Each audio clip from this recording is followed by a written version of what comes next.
नारायण नारायण नारायण। श्रीमद् भागवत कथा के सप्तम स्कंध में आज हम प्रवेश करेंगे और श्रवण करेंगे। भगवान सर्वव्यापक हैं तथा शिशुपाल और दंतवक्र, हिरण्याक्ष और हिरण्यकश्यपु, सच्चिदानंद रूपाय विश्वोत्पत्त्यादि हेतवे तापत्रय विनाशाय श्री कृष्णाय वयम नमः। बोलिए बालकृष्ण लाल की जय। सप्तम स्कंध भगवान सर्वव्यापक हैं। सप्तम स्कंध का प्रथम श्लोक है, समः प्रियः सुहृद ब्रह्मन् भूतानां भगवान स्वयं इंद्रस्यार्थे कथम दैत्यान् वधीदिष्मो यथा। सप्तम स्कंध के आरंभ में परीक्षित राजा ने सुंदर प्रश्न किया है। सुखदेव जी महाराज का वंदन करके कहा है, आप मुझे आज्ञा दे तो मेरे मन में एक शंका है, पूछने की इच्छा है। सुखदेव जी महाराज ने कहा, राजन पूछो।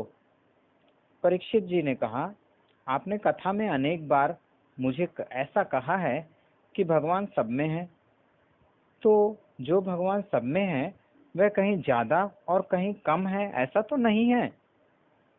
सुखदेव जी महाराज ने कहा, भगवान सर्वव्यापक सब में समान भाव से हैं। राजा परीक्षित ने कहा, आप कहते हैं कि भगवान सब में समान भाव से हैं, किंतु जगत में तो समता दिखती नहीं। जगत में जहाँ देखो वहाँ विषमता है। भगवान समभाव से विराजते हैं तो विषमता कौन उत्पन्न करता है। सुखदेव जी महाराज राजर्षि को सावधान करते हैं, कहते हैं, मेरे भगवान हृदय में प्रकाशमय है, प्रकाश रूप में है। जैसे सूर्य नारायण सभी को प्रकाश देते हैं, चाहे आस्तिक हो या नास्तिक हो, पापी हो या पुण्यात्मा हो, सज्जन हो या दुर्जन हो, सूर्य नारायण सभी को प्रकाश देते हैं। ऐसे ही भगवान प्रकाशमय है, चाहे वह पापी हो या पुण्यात्मा हो, सभी के अंदर भगवान प्रकाश रूप में विराजमान है और केवल हमारी इंद्रियों को वह प्रकाश प्रदान करते हैं, जिससे वह इंद्रियां कार्य करती हैं, देखती हैं, बोलती हैं, महसूस करती हैं। बहुत से लोग ऐसे होते हैं जो सूर्योदय होने के से पहले स्नान करते हैं, क्योंकि वो भगवान सूर्य नारायण को भगवान मानते हैं। आपके पास भगवान आए तो आप पहले खड़े होगे, प्रणाम करोगे, उनका वंदन करोगे। इसी प्रकार जो पुण्यात्मा होते हैं वे सूर्योदय होने से प्रथम स्नान करते हैं, सूर्य नारायण को अर्घ्य दान करते हैं। सूर्य नारायण जब बाहर आते हैं तब वे हाथ जोड़ करके खड़े रहते हैं, सूर्य नारायण उनको प्रकाश देते हैं। बहुत से लोग ऐसे भी होते हैं जो सूर्य नारायण घर में आए तो भी गद्दी नहीं छोड़ते हैं, पड़े रहते हैं। उनको ऐसा लगता है, मैं तो बड़ा साहब हूँ, मुझे कहने वाला पूछने वाला कौन है। भगवान कहते हैं, ऊपर आना, फिर मैं बताता हूँ। मैंने तुम्हें इसलिए साहब बनाया था, बहुत मार पड़ेगी। सूर्य नारायण घर में आए हैं और गद्दी में पड़ा है। सूर्य नारायण प्रत्यक्ष परमात्मा है, उनका अनादर मत करो। सूर्य नारायण सभी को प्रकाश समान रूप से देते हैं।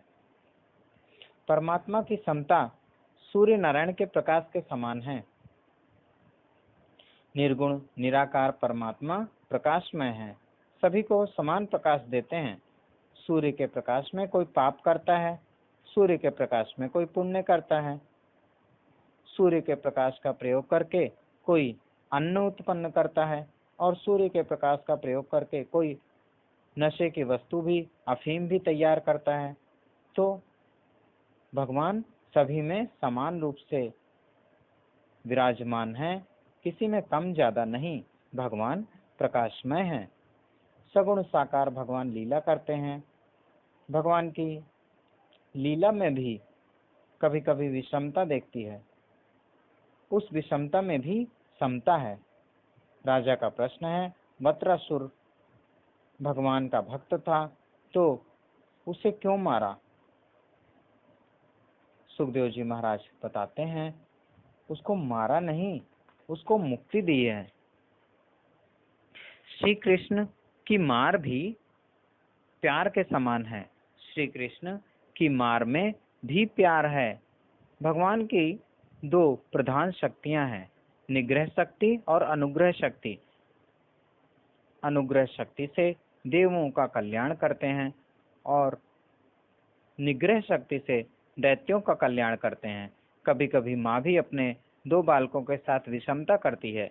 माँ बालकों में समान प्रेम रखती है। प्रेम समान है परंतु क्रिया समान नहीं है।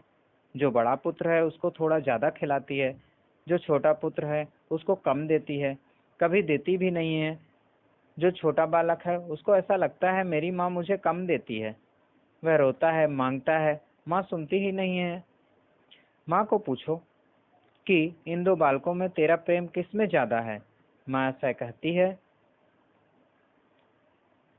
माँ ऐसा नहीं कह सकती कि जो बड़ा है उसमें प्रेम ज्यादा है या जो छोटा है उसमें प्रेम कम है। माँ का प्रेम दोनों बालकों में समान है। प्रेम समान है, क्रिया समान नहीं है। भगवान का स्वभाव माँ के जैसा है। शिशुपाल और दंतवक्र। सुखदेव जी महाराज वर्णन करते हैं, राजन तुमने जैसा प्रश्न किया वैसा ही प्रश्न एक बार तुम्हारे बाबा धर्मराज युधिष्ठिर ने राजसूय यज्ञ के समय किया था। राजसूय यज्ञ में हजारों ऋषि मुनि महात्मा आए थे। सबने प्रथम किसकी पूजा करनी चाहिए, सबसे पहले किसकी पूजा करनी चाहिए, यह बड़ा प्रश्न उत्पन्न हुआ। सभी संतों ने कहा कि द्वारकानाथ श्री कृष्ण विराजमान हैं, भगवान श्री कृष्ण की पूजा प्रथम होनी चाहिए। श्री कृष्ण भगवान की पूजा की है, सभी को आनंद हुआ है। सभा में दो चार जीव ऐसे बैठे थे जिनको बुरा लगा।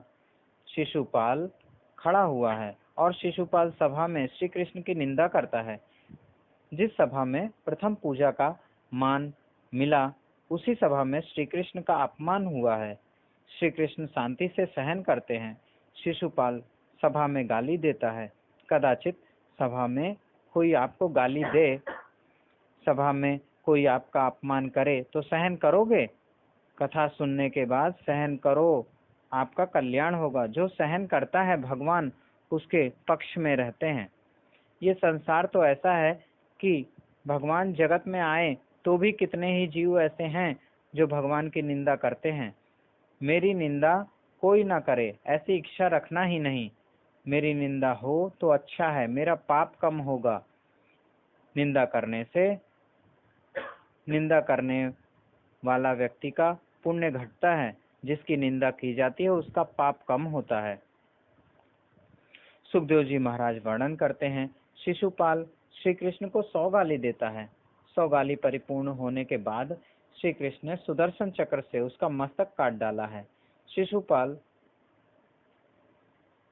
के शरीर से दिव्य तेज निकला है और वह तेज भगवान के चरणों में मिल गया। बड़े बड़े योगियों को जैसी सदगति मिलती है वैसी सदगति शिशुपाल को मिली है। चैद्ये च सात्वत पतेश्च चरणम प्रविष्टे। शिशुपाल भगवत चरण में लीन हुआ है। शास्त्रों में ऐसा लिखा है कि किसी के साथ झगड़ा नहीं करना चाहिए। कदाचित आपको झगड़ा करने की इच्छा हो तो भगवान के साथ झगड़ा करो। भगवान को कभी बुरा नहीं लगता। भगवान अति उदार हैं। भगवान प्रेम की मूर्ति हैं। किसी मानव के साथ झगड़ा करो तो वह वैर करेगा, आपको दुख देगा। झगड़ा करने की इच्छा हो तो भगवान के साथ एकांत में खूब झगड़ा करो। शिशुपाल ने भगवान के साथ वैर किया है। वैर से शिशुपाल श्री कृष्ण का स्मरण करता है। शिशुपाल कोई साधारण नहीं है, भगवान के धाम का पार्षद है। सनत कुमार बैकुंठ धाम में भगवान का दर्शन करने के लिए गए थे। जय विजय ने प्रतिबंध किया, उन्हें प्रवेश नहीं करने दिया। जय विजय को सनत कुमार ने शाप दिया था। जय विजय हिरण्याक्ष और हिरण्यकश्यपु हुए हैं। वे ही रावण और कुंभकर्ण हुए थे। वे ही तीसरे जन्म में शिशुपाल दंतवक्र हुए हैं। वाराह भगवान ने हिरण्याक्ष का उद्धार किया था। हिरण्यकश्यपु प्रहलाद जी को मारने के लिए गया है, तब स्तंभ से नरसिंह स्वामी का प्राकट्य हुआ, हिरण्यकश्यपु का उद्धार किया है। पितुः पुत्राय यद द्वेषे मरणाय प्रायोजितः। धर्मराज युधिष्ठिर ने प्रश्न किया है, प्रहलाद जी को हिरण्यकश्यपु मारने के लिए गया, इसका क्या कारण है? प्रहलाद जी की कथा सुनने की इच्छा है। हिरण्याक्ष और हिरण्यकश्यपु। सुखदेव जी महाराज राजा परीक्षित को और नारद जी महाराज धर्मराज को यह कथा सुनाते हैं। वाराह भगवान ने हिरण्याक्ष का उद्धार किया। दिति को बहुत दुख हुआ है। हिरण्यकश्यपु अपनी माँ को समझाता है, माँ रोना नहीं, मेरे भाई को मारने वाला जो विष्णु है, उस विष्णु के साथ मैंने वैर किया है।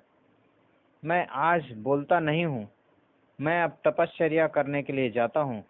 ब्रह्मा जी मुझे वरदान देंगे, मुझे कभी वृद्धा अवस्था आए ही नहीं, मेरा कभी मरण न हो। ऐसा वरदान मिलने के बाद मैं विष्णु के साथ युद्ध करने के लिए जाऊंगा। माँ को समझाया। हिरण्यकश्यपु तप करने के लिए मंदराचल पर्वत पर गया है, अन्न जल का त्याग किया है, ब्रह्मा जी के मंत्र का जप करता है, बहुत वर्षों तक तपश्चर्या की है।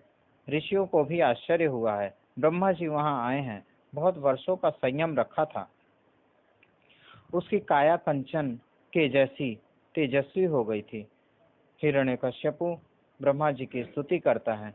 ब्रह्मा जी को कहा है, मुझे वरदान दो। ब्रह्मा जी ने कहा, मांग लो।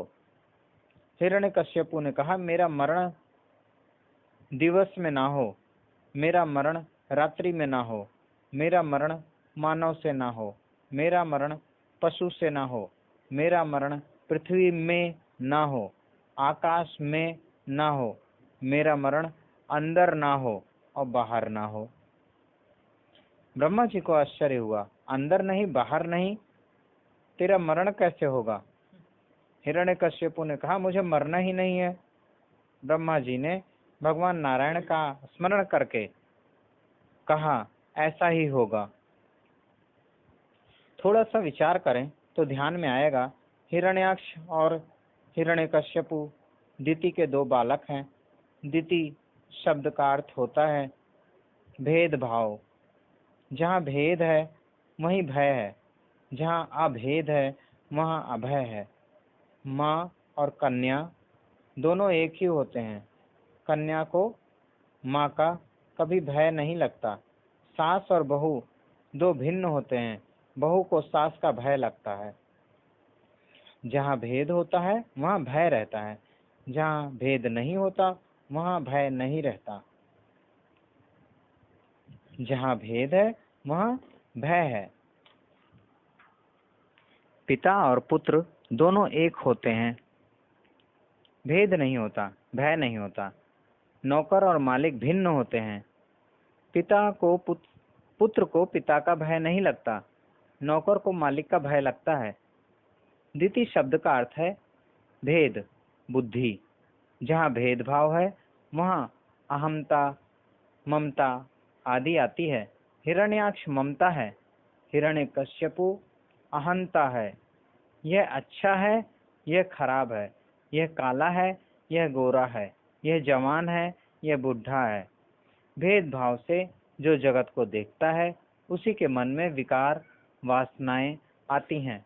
जगत को जो भगवत भाव से देखता है, इस संसार में क्या खराब है, क्या अच्छा है, यह कहना बड़ा कठिन है। आप छोटे थे तब आपको खिलौने अच्छे लगते थे। बालक को खिलौने में सौंदर्य दिखता है।